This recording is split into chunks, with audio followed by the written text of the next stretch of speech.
Colonel Tod ने पहाड़ों में रहते समय की महाराणा प्रताप की आपत्तियों का वर्णन करते हुए लिखा, कुछ ऐसे अवसर आए कि अपनी अपेक्षा भी अधिक प्रिय व्यक्तियों की जरूरतों ने उसे कुछ विचलित कर दिया। उसकी महारानी पहाड़ों की चट्टानों या गुफाओं में भी सुरक्षित नहीं थी और ऐशो आराम में पलने के योग्य उसके बच्चे भोजन के लिए उसके चारों तरफ रोते रहते थे, क्योंकि अत्याचारी मुगल उनका इतना पीछा करते थे कि राणा का बना बनाया भोजन 5 बार छोड़ना पड़ा। एक समय उसकी रानी तथा कुंवर अमर सिंह की स्त्री ने जंगली अन्न के आटे की रोटियां बनाई और प्रत्येक के भाग में एक एक रोटी आई, आधी रोटी उस समय के लिए और आधी दूसरे समय के लिए। प्रताप समय अपने दुर्भाग्य पर विचार करने में डूबा हुआ था कि उसकी लड़की के हृदय वेधी चित्कार ने उसे चौंका दिया।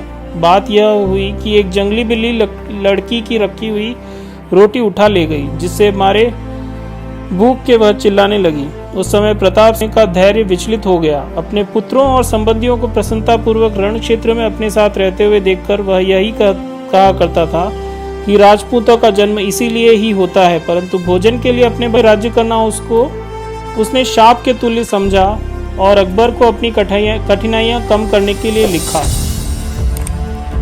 ये तथ्य कर्नल टॉड ने अपनी पुस्तक में लिखा है और यह संपूर्ण कथन अतिशयोक्ति या कपोल कल्पना मात्र है, क्योंकि महाराणा को कभी ऐसी परिस्थिति का सामना नहीं करना पड़ा। उत्तर में कुंभलगढ़ से लगाकर दक्षिण में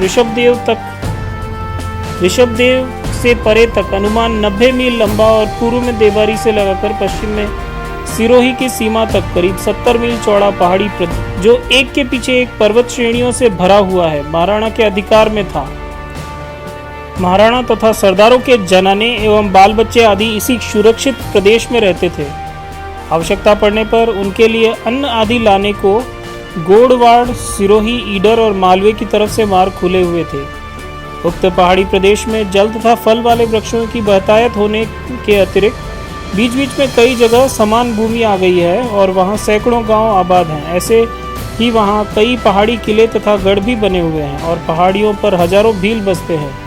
वहाँ शाही सेना से केवल मेवाड़ का उत्तर पूर्वी प्रदेश ही गिरा हुआ था। इतने बड़े पहाड़ी प्रदेश के घेरने के लिए लाखों की संख्या में सेना चाहिए। ऐसे देश का सहारा होने से ही महाराणा अपनी स्वतंत्रता को स्थिर रख सका।